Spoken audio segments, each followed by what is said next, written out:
Friends, today we are inviting India's one of the leading jurist, law professor, and one of the longest serving Vice Chancellor, Professor C. Raj Kumar, Honorable Vice Chancellor of Jindal Global University.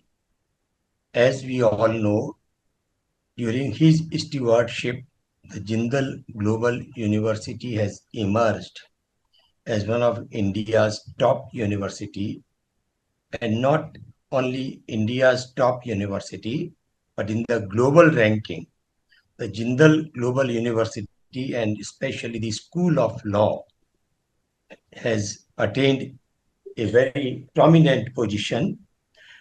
It's my deep pleasure and privilege to welcome Professor C. Raj Kumar, the Vice Chancellor of the Jindal Global University, located at Sonipat, Haryana. Professor Raj Kumar, in fact, needs no introduction. He himself is a well-known global personality, and it is because of his vision, commitment, dynamism that he has built the Jindal Global University from scratch to the heights. Welcome, Professor C. Raj Kumar. Thank you so much, sir. Thank you very much. Conversation which is being jointly organized by the Global Academy of Law Tech Education, Galter, and the Rajasthan Sambad. As you know, it has been our great honor and pleasure to confer Professor S.R. Bansali Memorial National Award for Excellence in Law to you, along with Professor G.S. Bajpai of National Law University, Delhi, very recently in Hyderabad in a grand mega global summit on 4th of April. So I think it is an appropriate occasion to meet and share with you and also to learn from you your life journey, your accomplishments, and your achievements, not only for you, but for the legal fraternity. So, Professor Rajkumar, I would like to listen from you. What has been your life journey and your academic excellence which you have attained by sheer hard work and dedicated services? Professor Rajkumar. Thank you so much, sir. Thank you, Professor Bandari, and thank you, Mr. Bansali, and thank you to the Bansali family, Professor Bansali family, as well as, of course, the Rajasthan Sambad for organizing this interview. It's an absolute delight and a pleasure for me to be part of this conversation. Sir, I was born in Kanyakumari, the southernmost tip of India. I did my early schooling in Kanyakumari, and after which I did my high school in Chennai, and then I went to Loyola College Madras, where I did my undergraduation. After which I came to Delhi to do my law degree at the Campus Law Center, Faculty of Law, University of Delhi. I was so privileged to have some amazing teachers and mentors who really inspired me to the study of law, including the late Professor M.P. Singh, who we lost recently, Professor Paramanand Singh, we lost some time ago, and Professor B.B. Pandey, these three in particular, but also there were many outstanding professors at Delhi University who were giants in the field. And so with that, I graduated from Delhi University in 1997. I was very privileged to get the Rhodes Scholarship to go to Oxford. I got the Rhodes Scholarship to pursue higher studies at the University of Oxford, where I did my master's. I went there in 1998 when I was 24 years old. When I was a student at Oxford, I dreamt about the idea of building a university in India. I was so inspired by my experience at Oxford. And then later I got 3 more fellowships to go to Harvard Law School, did another master's degree at Harvard. And then I was even more inspired by my education at US. And I was essentially thinking about the idea of a private not-for-profit institution similar to Harvard, Yale, Stanford, MIT, which are all private universities established through philanthropic initiatives. I was conscious of the fact that that was one model that I wanted to pursue. I completed my higher studies at Harvard in the year 2000 and practiced law in New York. I became obsessed with this idea. To cut the story short, I also, after that, I took a assignment at New York University in New York City. Then also got to have a teaching and research assignment in Tokyo. Moved to Japan. I spent some time teaching in Meiji Gakuin University and the Toin University of Yokohama in Tokyo. I was hugely inspired by the Japanese higher education. Got a job in Hong Kong, moved to Hong Kong in the year 2002. I spent good part of my academic life in Hong Kong. That's when I wrote a paper entitled Establishing India's First Global University. Got to meet with an Indian benefactor by name Naveen Jindal in the year 2006. I was traveling around the world during that time, looking at universities around the world. I was inspired by what I saw in Hong Kong, but I looked at universities in Singapore, South Korea, Taipei, Japan, North America, Western Europe, Australia, and Europe, and pretty much China and other parts of Asia. And the more I went around the world, I was deeply inspired by what I saw. And the more I came to India, I was convinced that we were lacking something very important, which is private, not-for-profit, high-quality education institutions that can transform the landscape of higher education. That was the time when I got to meet with Mr. Jindal in 2006, got to essentially persuade him to do three things. One, to make a substantial financial commitment. Second, to do it in a not-for-profit manner. And third, to let me have the academic freedom and autonomy and independence to build a world-class university in India. By late 2007, he agreed to all of it and invited me to move to India. Early 2008, I moved to India and we began the process of institution building. And that was a very, very important moment in my life, where we began the process of land acquisition, formulation of curriculum, course structure, program development, faculty recruitment plan, student admissions process, hiring of architects, construction engineers, contractors, and persuading the government to pass a new law to establish the first private university in the state of Haryana. As late as 27 January 2009, the law was passed and I was appointed the first vice chancellor of the university, and we began the process of construction of campus, recruitment of faculty, and admission of students. In a span of less than 6 months, we built more than 100,000 square feet of built-up space, one of the fastest construction projects ever undertaken in the history of post-independent India, and we recruited faculty and admitted students. And as promised to Mr. Jindal, on 30th September 2009, we began the first academic session of the first school, the Jindal Global Law School, with just 100 students, 10 faculty members, 20 administrative staff, 4 housing for those 100 students. That was a very defining moment when we began the journey in September 2009. Today we are 17 years old. We moved from 100 students to 16,000 students. We moved from 10 faculty members to more than 1,200 faculty members. We moved from 20 admin staff to more than 3,000 admin staff. We moved from literally 100,000 square feet of built up space to 5 million square feet of built up space. We moved from one school to 12 schools, and now we have more than 16,000 students and more than 16,000 alumni. We have become a multidisciplinary university with schools in law, business, international affairs, public policy, liberal arts, humanities, journalism and communication, design and architecture, banking and finance, environment and sustainability, psychology and counseling, languages and literature, public health and human development, as well as behavioral sciences. Wonderful, wonderful. I think you have very aptly narrated the entire journey of your life so far. And if I would say, it has been a romance with the educational adventure. And you have proved it, you have done it. And what I like most is that the sense of commitment and the autonomy which the promoters gave you, that made it possible. And I think for that we must highly appreciate the efforts of Sri Naveen Jindalji and his team. Absolutely. That they searched you, they selected you, they trusted you, and they offered you the autonomy.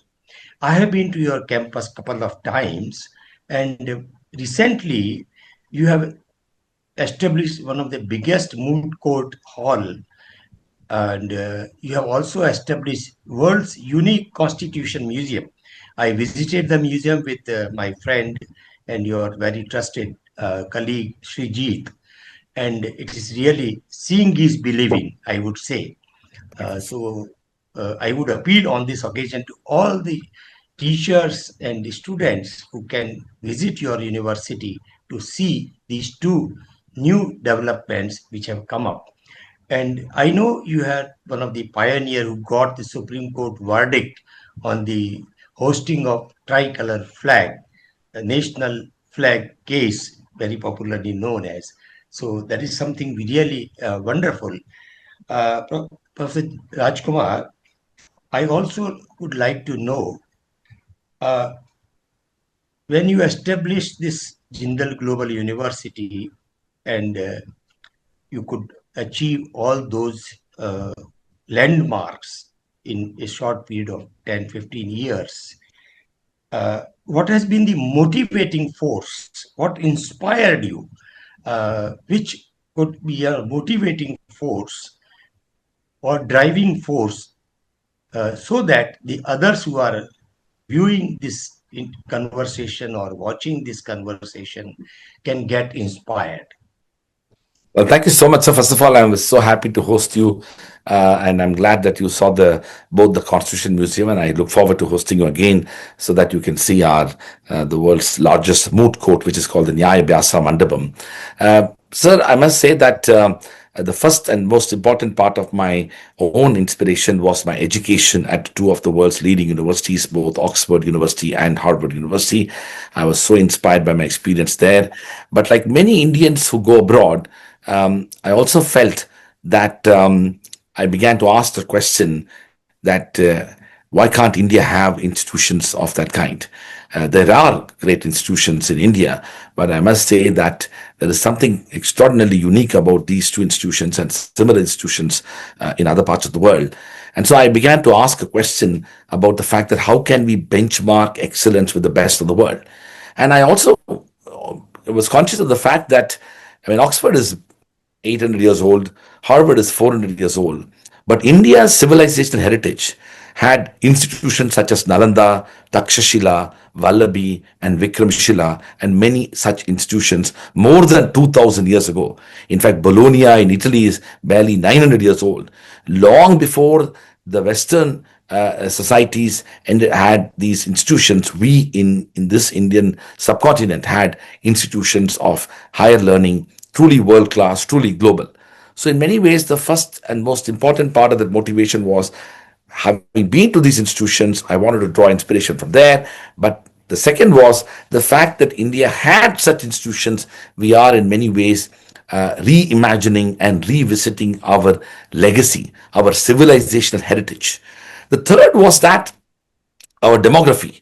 The fact remains that we are an old civilization, but we are a young country, a country of 1.5 billion people with more than a billion people less than 35 years of age. Essentially means that we need to offer them high quality education.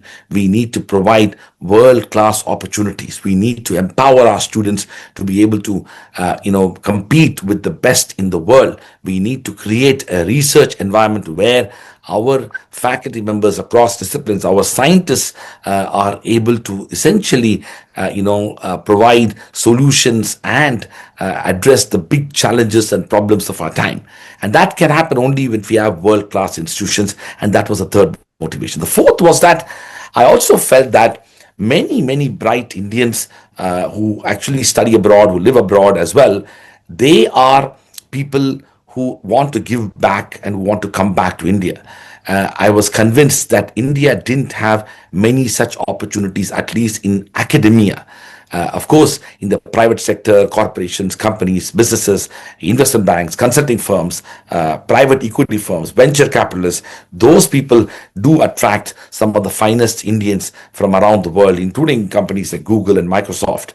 But when you look at universities in India, even the best of institutions, IITs including IIMs, or for that matter, central universities, public universities, state public universities, private universities, we simply did not attract, let alone international faculty. We did not even attract some of our finest graduates from international institutions to who will to, for them to come back to India.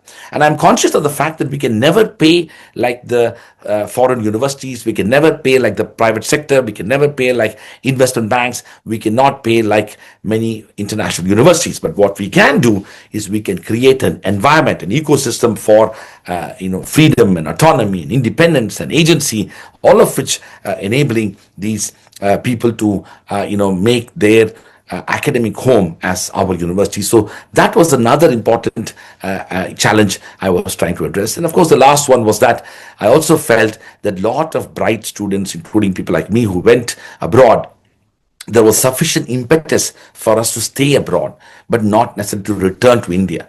And so if we were to create Indian institutions which can provide world-class education in India, and also the fact remains that not many people can afford. I was so privileged that even though I come from a middle-class family in India, I got 100% scholarships to go abroad, but those scholarships are far fewer in number.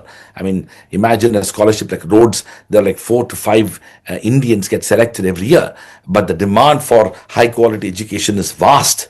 And so the reality is most Indians simply can't go abroad, and the only way to address this problem is that we need to build quality and excellence within India. So these are some of the reasons that motivated me to come back to India and to do what I am doing. Thank you for giving a detailed narration of what were the motivating forces. If I would say, I think in one sentence, your journey is think global, act local. So you have a global experience, you are a global citizen in one way, but still India, or I would say Bharat, is in your heart and mind. We will continue our discussion and deliberations. I would like to request Varun Bansali, a young journalist who runs a very popular news channel, Rajasthan Samvad. Mr. Varun, you can also interact with Professor Raj Kumar. Sir, a very, very warm welcome to the platform of Rajasthan Samvad. It's a privilege to have you here. And after hearing you, after hearing your success journey, I can surely say that education, experience, and exposure, when these three things meet together, then they create something wonderful which we have created, Jindal Global University. And I think now India will have something which will be in competition to Harvard and Oxford very soon. And JGU is very rapidly moving towards there. We are also, privileged to find you as one of the award winner of Professor S.R. Bansali National Award for Excellence in Law, because you truly deserve that, and your journey, after listening to your journey, you truly deserve it, sir. What is your feeling and your bhavnaएं जिसे हम हिंदी में कहते हैं, your feeling as a award winner of National Award for Law Excellence in Law? Very good. Very good. Thank you, Mr. Varun Bansali. First of all, I'm deeply grateful for this opportunity to interact with you, and of course, the Rajasthan Samvad as well. First of all, I didn't share these comments when I spoke in Hyderabad when I received the award. First of all, I was so deeply moved by the fact that this was a gratitude effort, meaning the gratitude of the mentees of Professor Bansali, and the idea that brought together recognizing an extraordinary scholar, an extraordinary thinker, an extraordinary mentor Professor Bansali himself was. The fact that this award was instituted to celebrate the life and legacy of Professor Bansali shows so much about both the commitment and dedication for institutional building by the family, but also the kind of inspiration he might have provided to his students and others who touched his life. The second aspect of this was something more personal, in the sense that, in the world that which we live, there is so much of celebration of various personalities, public personalities, including people who are more out in the public domain, be it representing various fields, including art and sports and even politics, but to recognize and appreciate the contribution of a professor, an academic, is also an extraordinary tribute that both the family and efforts of individuals such as Professor Bansali, Professor Bandari, shows how much we need to do these things. And wherever Professor Bansali is, will be looking with a lot of appreciation of how his legacy has been carried forward. So I feel deeply honored and privileged to be able to be receiving this award along with Professor Bajpai. I feel that it gives a greater degree of excitement and motivation and inspiration for me to continue this journey, because there is something to be said about the role of academic institutions and academics shaping that, as we are shaping the future of India and the future of the world through the young people who we are part of when we build and nurture academic institutions. I want to add one more thing which you have said. In that, I want to add one more thing as well, sir. This award has a one more layer to it as well, which people should know. Although Professor Mahendra Bhandari sometimes say that not to showcase it always, but this thing has a layer of Guru Shishya Parampara. Yes. And that layer says that there are students in India who live for their teachers. After their teacher has left the world, they does everything that their work remains, that their memories remains, and that work is done regularly by Professor Mahendra Bhandari. I'm also a grandson of Professor S.R. Bansali, and I've seen how much dedicated Professor Bhandari and other students of my grandfather was there towards him, and that is even done today when he has left for 3 years now. Thank you. I mean, so true, Varun. I saw this in person when I was in Hyderabad to receive the award, and I think it's these are traditions that sometimes in the modernization of our society we tend to lose out on it. The humanity that is involved in these small acts of kindness and generosity and mentorship only motivates. And that's again a very unique role, right? I mean, in the sense that there's something about the role of a teacher. If you have good teachers and mentors, you can help change the world for the better. And in the same way, if you don't have good teachers and mentors, you can actually destroy the world too by your acts and by actions. So that way, we were very fortunate that we continue to see that sense of humanity in Professor Bhandari for being able to not only do this, but also galvanize so much of intellectual consciousness among so many people. I mean, I was also so pleased to see that judge of the Supreme Court of India who was there. I'm forgetting his name. Sandeep Mehtaji. Yes, he was also so. It was extraordinary. I don't know whether you saw that, but I mean, I came to know that his teacher was Professor Bhandari. So he was also paying his huge debt of intellectual gratitude for what Professor Bhandari played a role in his own life. I think so these are all quiet, remarkable qualities of humanity that we need to nurture, and we need to in some ways instill it among the young people. Thank you. And the idea of gratitude today remains in the education system only. And this idea of gratitude is, I think, should spread out in the world. And this is what India can give to the globe. Very true. Absolutely. Thank you, Professor Raj Kumar and dear Varun, for your inspirational and motivational feelings toward me. What I am today, it is because of the guidance of late Professor S.R. Bansali sir, for whom I always used to say that he has been my friend, philosopher and guide. I am fortunate to have him as my teacher, as my research guide, and whatever I can do is a very peanut in terms of his towering personality and contribution. Thank you. Anyway, today's conversation is with Professor Raj Kumar. I think we are digressing. No, the So, pleasure. Professor Raj Kumar, one more thing I just wanted to share and know from you also. Although, hello, Yes, sir. although we have few islands of excellence, including Jindal Global University under your leadership, but still, by and large, what I feel based on my experience of last close to 48 years of teaching, mentoring, research, administration, that still the Western thoughts, the Western culture, the Western educational influence is very dominant on us. As you rightly said, we are one of the oldest civilization. We have our own law legal system, uh, ancient legal system, our ancient legal philosophy. But somewhere we have to rekindle it, we have to re-explore it, or we have to rediscover it. Why should we look toward, when it comes to publication, we say it should be a Scopus indexed? Why should not we say it should be a Jindal indexed, Jindal Journal indexed? I mean, just one example.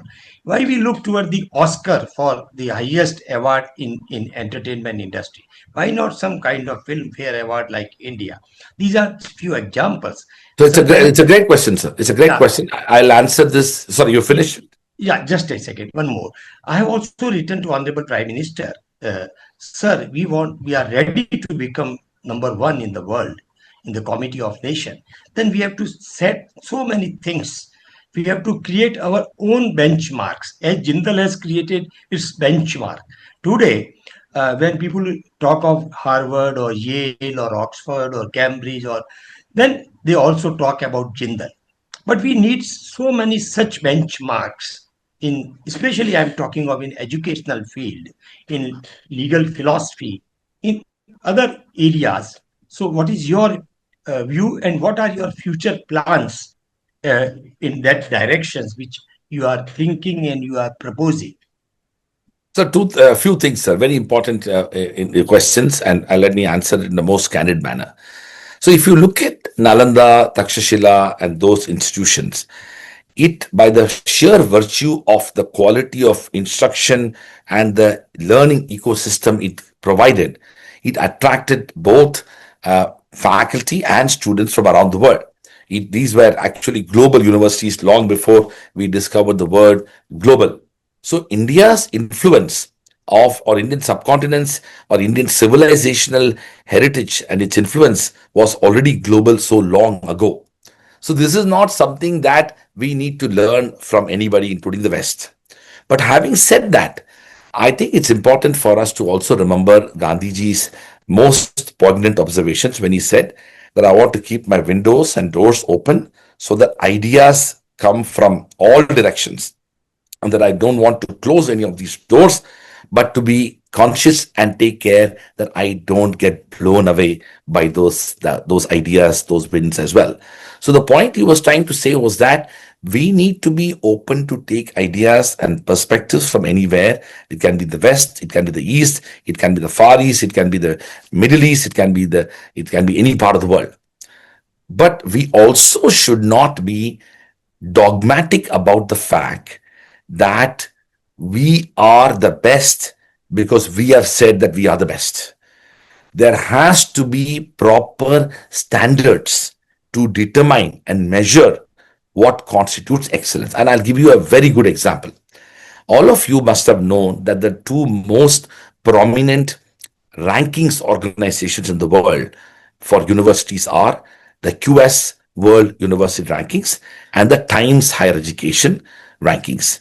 Both of them are published out of London, United Kingdom, and both of them are also recognized by the Government of India as the most reputed gold standard in international rankings of universities. But what you may not be aware is there is another ranking which is also recognized by the Government of India, which is called the Academic Ranking of World Universities, ARWU. This is the rankings that is published by a university called Shanghai Jiaotong University in Shanghai, People's Republic of China. Now, just understand this for a moment. This rankings is older than the QS and the Times Higher Education rankings. And when China wanted to benchmark its institutions with the best in the world, they decided that our rankings, this methodology that they came up with in through this ARWU, was so tough, so high, that most Chinese universities will not qualify. Now, that is farsightedness. They recognize that if you want to benchmark yourselves in the best in the world, you don't dumb down quality. You don't keep your metrics low. You need to have it higher. And so they consciously knew. They added Nobel laureates and faculty as a criteria, knowing pretty well there are not enough Nobel laureates in China. They added field medal winners, not pretty much knowing that there are not enough field medal winners. They did all of this knowing well that that ranking will inevitably mean more United States universities, more British universities, more European universities will be up there.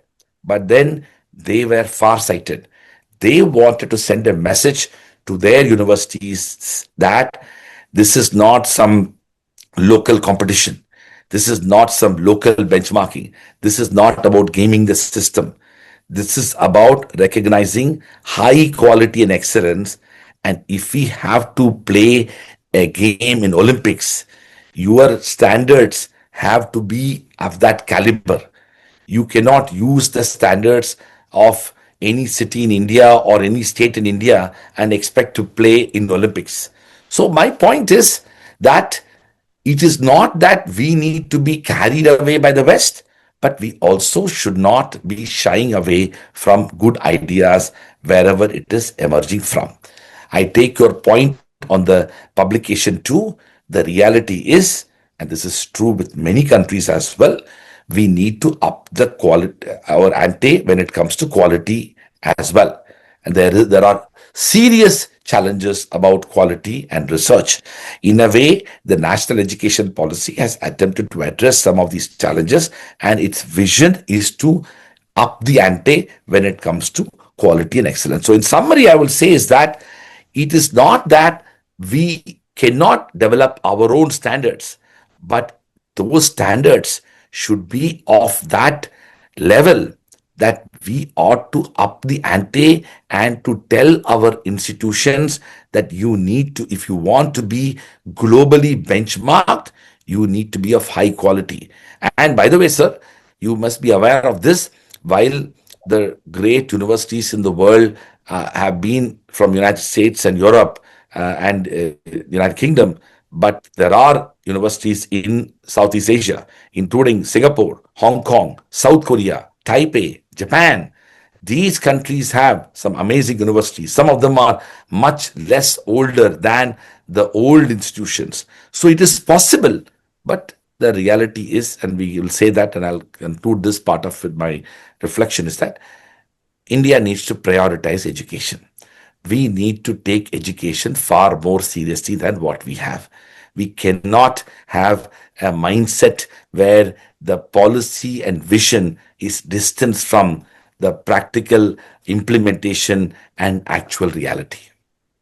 Well, Thank you, Professor Raj. You have pinpointed the issue or the problem, because you are right, and I agree with you that education, whether it is a school education or higher education or research-oriented education, is not that priority as it ought to be. And I think we are moving toward that. I know you have to attend another meeting, so we will. No, you can take a few minutes. Yeah. Yeah. So, what I would simply say, take for an example of our global academy, Galter. You are also honorary member of the Galter. So are Supreme Court judges and many other international, national experts. In a short span of 6 years, not much, with limited resources and the support of friends and well-wishers like you, today, with all humility, I would say that international experts, they come forward. They wish to join Galter. They wish to have memorandum of understanding with Galter, as we are working in the domain of emerging technologies, advanced technologies. And recently, my book has been published by Thomson Reuters. So, if we are committed, if we are honest, if our intentions are good, we can create some benchmarks which can be globally recognized, which can be globally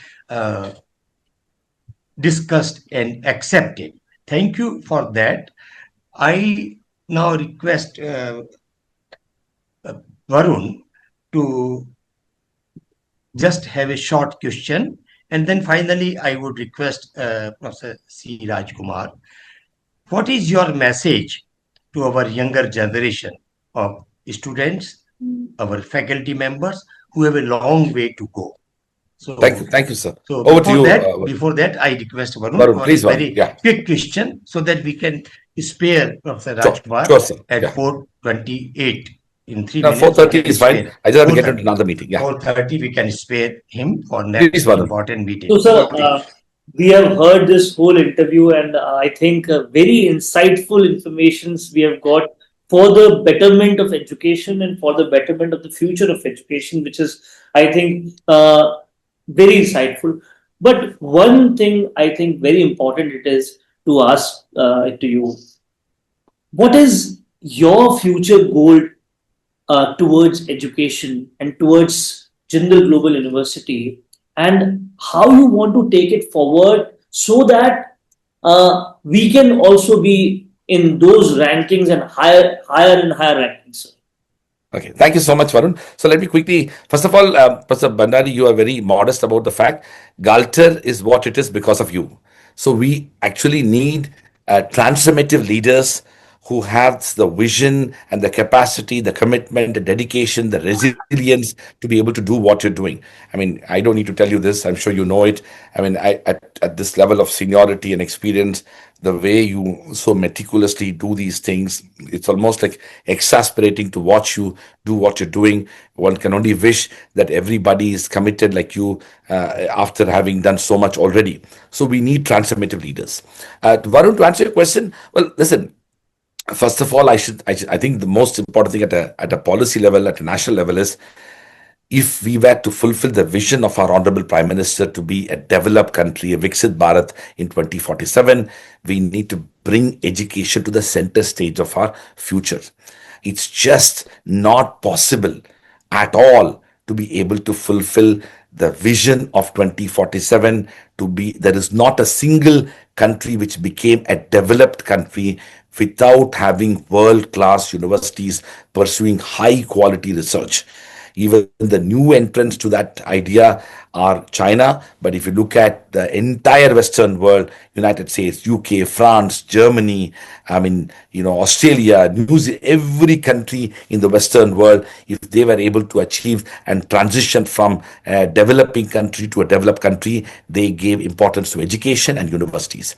Second, of course, that we are also committed to this idea of excellence. We are becoming more and more multidisciplinary. I hope to invest in these ideas in the future. We are very fortunate that our benefactor and Chancellor, Mr. Naveen Jindal, is deeply committed to education. He wants to transform the landscape of higher education in India through private, not-for-profit philanthropic education, and our goal is to move into STEM and ultimately even medical education. But we are also conscious of the fact that expansion of our university should not compromise quality, let alone excellence. We want to be a space for promoting ideas that can impact the future of our society. We need to inspire more and more young people so that they are committed to the idea of India. They get education in India and abroad, and they want to come back to India and help the kind of India we want to see in 2047. Those are some of my own dreams and aspirations,